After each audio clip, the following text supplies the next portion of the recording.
Hi guys, this is Connie. You probably won't even see this because future Connie is going to end up cutting and pasting. Which, actually, I'm going to let this be the intro right now. I have not read ahead. I've been reading this just as you are listening to it. And there is a word that I knew eventually was going to come up in this book because that's one of the subjects that comes up when you read To Kill a Mockingbird. There's a lot of like racial subjects that are in it. But it did say the N word, and I did not stutter over it. And just letting you know that it does say that word, and based on the context that it's used as commonplace. It's not used as a derogatory sense. So I don't feel too remiss other than just putting this 1 minute warning at the beginning of the chapter. So have fun, future Connie, and I hope that you enjoy your listening experience. Connie reads To Kill a Mockingbird. We are on chapter 4. Here we go. The remainder of my school days were no more auspicious than the first.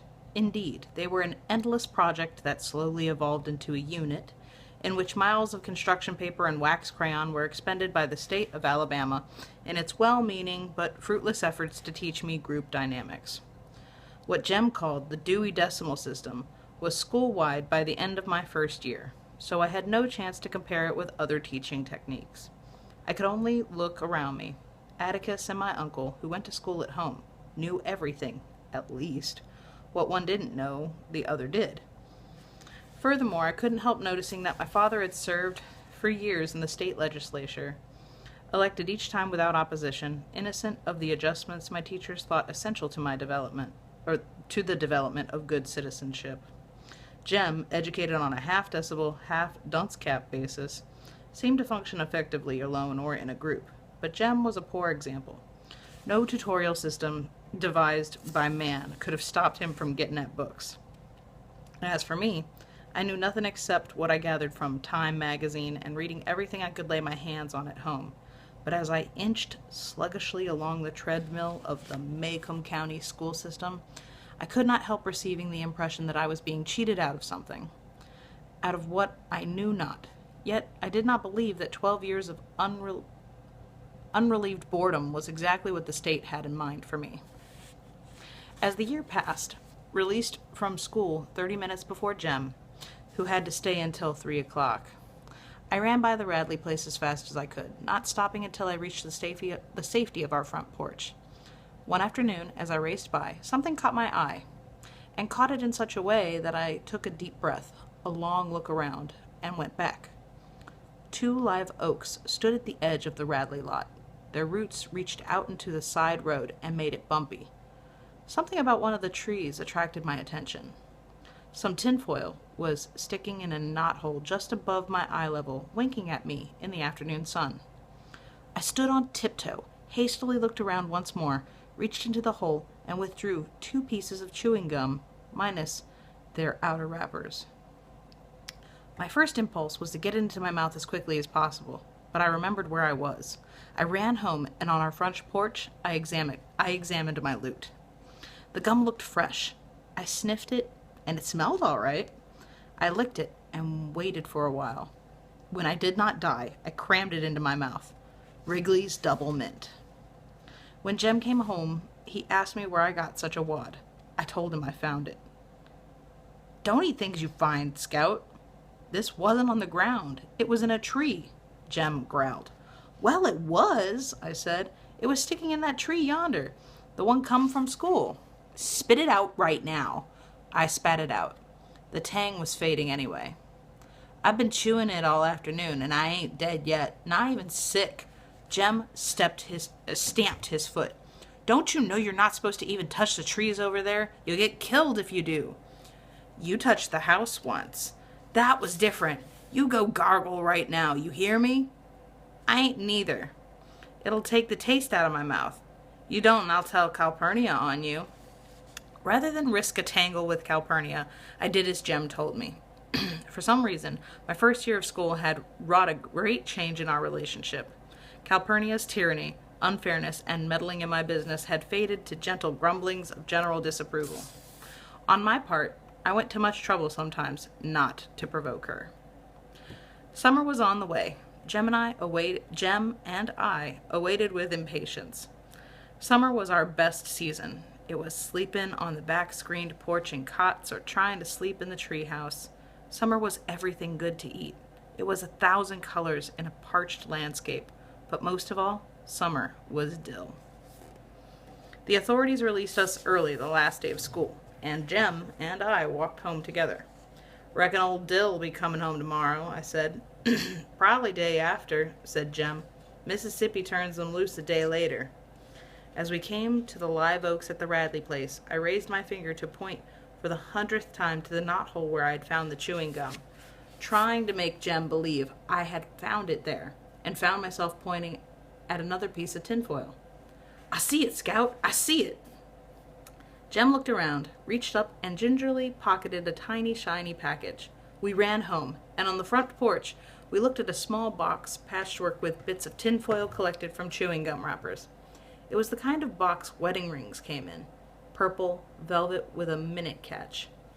Jem flicked it open the tiny catch. Inside were 2 scrubbed and polished pennies, one on top of the other. Jem examined them. "Indian heads," he said. 1906, and Scout, one of them's 1900. These are real old. 1900, I echo. Say, hush a minute, I'm thinking. Jem, you reckon that's somebody's hiding place? Nah, don't anybody much pass us by there.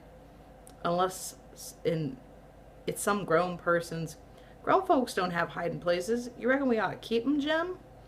I don't know what we could do, Scout. Who to give 'em back to? I know for a fact don't anybody go by there. Cecil goes by the back street and then all the way around by the town to get home. Cecil Jacobs, who lived at the far end of our street next door to the post office, walked a total of 1 mile per school day to avoid the Radley place, and old Mrs. Henry Lafayette Dubose. Mrs. Dubose lived 2 doors up the street from us. Neighborhood opinion was unanimous that Mrs. Dubose was the meanest old woman who ever lived. Jem wouldn't go by her place without Atticus beside him. "What you reckon we ought to do, Jem?" Finders were keepers unless title was proven. Plucking an occasional camellia, getting a squirt of hot milk from Miss Audie Atkinson's cow on a summer day, helping ourselves to someone's scuppernongs was part of our ethical culture. But money was different. "Tell you what," said Jem, "we'll keep 'em till school starts, then go around and ask everybody if they're theirs. There's some bus child's, maybe. Maybe he was too taken up with getting out of school today and forgot 'em. These are somebody's, I know that. See how they've been slicked up? They've been saved." "Yeah, but why should somebody want to put away chewing gum like that? You know it doesn't last." "I don't know, Scout, but these are important to somebody." "How's that, Jem?" "Well, Indian heads. Well, they came from the Indians. They're real strong magic. They make you have good luck. Not like fried chicken when you're not looking for it. But things like long life and good health and passing 6 weeks test, these are real valuable to somebody. I'm going to put 'em in my trunk." Before Jem went to his room, he looked for a long time at the Radley place. He seemed to be thinking again. 2 days later, Dill arrived in a blaze of glory. He had ridden the train by himself from Meridian to Maycomb Junction, a courtesy title. Maycomb Junction was in Abbott County, where he had been met by Miss Rachel in Maycomb's one taxi. He had eaten dinner in the diner. He had seen 2 twins hitched together get off a train in Bay, St. Louis, and stuck to his story regardless of threats. He had discarded the abominable blue shorts that were buttoned to his shirts and wore real short pants with belts. He was somewhat heavier, no taller, and said he had seen his father. Dill's father was taller than ours, and he had a black beard, pointed, and was president of the L&N Railroad. "I helped the engineer for a while," said Dill, yawning. "In a pig's ear you did, Dill." "Hush," said Jem. "Well, we played today." "Tom, Sand, and Dick," said Dill. "Let's go to the front yard." Dill wanted the Rover boys because there were 3 respectable parts. He was clearly tired of being our character man. I'm tired of those, I said. I was tired of playing Tom Rover, who suddenly lost his memory in the middle of a picture show and was out of the script until the end, when he was found in Alaska. Make us one up, Jim, I said. I'm tired of making 'em up. Our first days of freedom, and we were tired. I wonder what the summer would bring. We had strolled to the front yard where Dill stood, looking down the street at the dreary face of the Radley place. I smell death, he said. I do, I mean it, he said when I told him to shut up. You mean when somebody's dying you can smell it? No, I mean I could smell somebody and tell if they're gonna die. An old lady taught me how. Dill leaned over and sniffed me. Jean Louise Finch, you are going to die in 3 days. Dill, if you don't hush, I'll knock you bow-legged. I mean it now. Y'all hush, growled Jem. You act like you believe in hot steams. And you act like you don't, I said. What's a hot steam? Asked Dill. Haven't you ever walked along a lonesome road at night and passed by a hot place? Jem asked Dill. A hot steam is somebody who can't get to heaven, just wallows around on lonesome roads, and if you walk through them when you die, you'll be one too, and you'll go around at night sucking people's breath. How can you keep from passing through one? You can't, said Jem. Sometimes they stretch all the way across the road, but if you have to go through one, you say, Angel bright, death and life, get off the road, don't suck my breath. That keeps them from wrapping around you. Don't you believe a word he says, Dill, I said. Calpurnia says that's nigger talk. Jem scowled darkly at me, but said, Well, are we going to play anything or not? Let's roll in the tire, I suggested. Jem sighed. You know, I'm too big. You know I'm too big. You can push. I ran to the backyard and pulled an old tire car from under the house. I slapped it up to the front yard. I'm first, I said. Dill said he ought to be first. He just got here. Jem arbitrated, awarded me the first push with an extra time for Dill. I folded myself inside the tire. Until it happened, I did not realize that Jem was offended by my contradicting him on hot steams, and that he was patiently awaiting an opportunity to reward me. He did, by pushing the tire down the sidewalk with all the force in his body. Ground, sky, and houses melted into a mad pallet. My ears throbbed. I was suffocating. I could not put out my hands to stop. They were wedged between my chest and knees. I could only hope that Jem would outrun the tire and me, or that I would be stopped by a bump in the sidewalk. I heard him behind me, chasing and shouting. The tire bumped on gravel, skidded across the road, crashed into a barrier, and popped me like a cork onto the pavement. Dizzy and nauseated, I lay on the cement and shook my head still, pounded my ears to silence, and heard Jem's voice. Scout, get away from there! Come on! I raised my head and stared at the Radley Place steps in front of me. I froze. Come on, Scout, don't just lie there, Jem was screaming. Get up, can't you? I got to my feet, trembling, as I thought. Get the tire, Jem hollered. Bring it with you. Ain't you got any sense at all? When I was able to navigate, I ran back to them as fast as my shaking knees would carry me. Why didn't you bring it? Jem yelled. Why didn't you get it? I screamed. Jem was silent. Go on. It ain't far inside the gate. Why you even touched the house once, remember? Jem looked at me furiously, could not decline, ran down the sidewalk, treaded water at the gate, then dashed in and retrieved the tire. See there? Jem was scowling triumphantly. Nothing to it. I swear, Scout, sometimes you act so much like a girl, it's mortifying. There was more to it than he knew, but I decided not to tell him. Calpurnia appeared in the front door and yelled, Lemonade time! Y'all get in and out of that hot sun before you fry alive! Lemonade in the middle of the morning was a summertime ritual. Calpurnia set a pitcher and 3 glasses on the porch, then went about her business. Being out of Jem's good graces did not worry me especially. Lemonade would restore his good humor. Jem gulped down his second glassful and slapped his chest. I know what we're going to play, he announced. Something new, something different. What? Asked Dill. Boo Radley. Jem's head at times was transparent.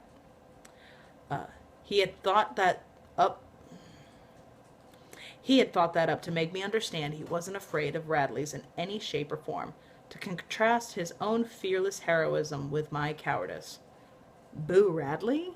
How? Asked Dill. Jem said, Scout, you can be Mrs. Radley.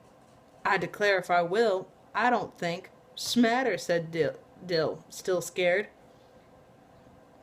He can get out at night when we're all asleep, I said. Jem hissed, Scout, how's he gonna know what we're doing? Besides, I don't think he's still there. He died years ago, and they stuffed him up the chimney. Dill said, Jem, you and me can play, and Scout can watch if she's scared. I was fairly sure Boo Radley was inside that house, but I couldn't prove it, and felt it best to keep my mouth shut, or I would be accused of believing in hot steams, phenomena I was immune to in the daytime. Jem parceled out our roles. I was Mrs. Radley, and all I had to do was come out and sweep the porch. Dill was old Mr. Radley. He walked up and down the sidewalk and coughed when Jem spoke up to him. Jem, naturally, was Boo. He went under the front steps and shrieked and howled from time to time. As summer progressed, so did our game. We polished and perfected it, added dialogue and plot until we had manufactured a small play upon which we rang changes every day. Dill was a villain's villain. He could get into any character part assigned to him, and appear tall if height was a part of the devilry required. It was as good as his worst performance. His worst performance was Gothic. I reluctantly played assorted ladies who entered the script. I never thought it as much fun as Tarzan, and I played that summer with more than vague anxiety, despite Jem's assurances that Boo Radley was dead and nothing would get me, with him and Calpurnia there in the daytime and Atticus home at night. Jem was a born hero. It was a melancholy little drama, woven from bits and scraps of gossip and neighborhood legend. Mrs. Radley had been beautiful until she married Mr. Radley and lost all her money. She also lost most of her teeth, her hair, her right forefinger, Dill's contribution. Boo bit it off one night when he couldn't find any cats and squirrels to eat. She sat in the living room and cried most of the time, while Boo slowly whittled away all the furniture in the house. The three of us were the boys who got into trouble. I was the probate judge for a change. Dill led Jem away and crashed him beneath the steps, poking him with the brush broom. Jem would reappear as needed in the shapes of the sheriff, assorted townsfolk, and Miss Stephanie Crawford, who had more to say about the Radleys than anybody in Maycomb. When it was time to play Boo's big scene, Jem would sneak into the house, steal the scissors from the sewing machine drawer when Calpurnia's back was turned, then sit in the swing and cut up newspapers. Dill would walk by, cough at Jem, and Jem would fake a plunge into Dill's thigh. From where I stood, it looked real. When Mr. Nathan Radley passed us on his daily trip to town, we would stand still and silent until he was out of sight, then wonder what he would do to us if he suspected. Our activities halted when any of the neighbors appeared, and once I saw Miss Maudie Atkinson staring across the street at us, her hedge clippers poised in midair. One day we were so busy playing chapter 25, book 2 of One Man's Family, we did not see Atticus standing on the sidewalk looking at us, slapping a rolled magazine against his knee. The sun said 12 noon. "What are you all playing?" he asked. "Nothing," said Jem. Jem's evasion told me our game was a secret, so I kept quiet. "What are you doing with those scissors, then? Why are you tearing up that newspaper? If it's today's, I'll tan you." "Nothing." "Nothing what?" said Atticus. "Nothing, sir." "Give me those scissors," Atticus said. "They're no things to play with. Does this by any chance have anything to do with the Radleys?" "No, sir." Jem reddening. "I hope it doesn't," he said shortly, and went inside the house. "Jem!" "Shut up. He's gone in the living room. He can hear us in there." Safely in the yard, Dill asked Jem if we could play any more. "I don't know. Atticus didn't say we couldn't." "Jem," I said, "I think Atticus knows it anyway." "No, he don't. If he did, he'd say he did." I was not so sure. But Jem told me I was being a girl, that girls always imagined things. That's why other people hated them so. And if I started behaving like one, I could just go off and find some to play with. All right, you just keep it up then, I said. You'll find out. Atticus's arrival was the second reason I wanted to quit the game. The first reason happened the day I rolled into the Radley front yard. Through all the head-shaking, quelling of nausea, and Jem yelling, I had heard another sound, so low, I could not have heard it from the sidewalk. Someone inside the house was laughing. And that's the end of chapter 4. Be careful with that and enjoy, please and thank you. And I will see you in the next chapter. Bye. And say as a spoiler warning, blah, blah, blah, words and phrases and things. Apparently, I can't say words unless they're in a book and I have to repeat them.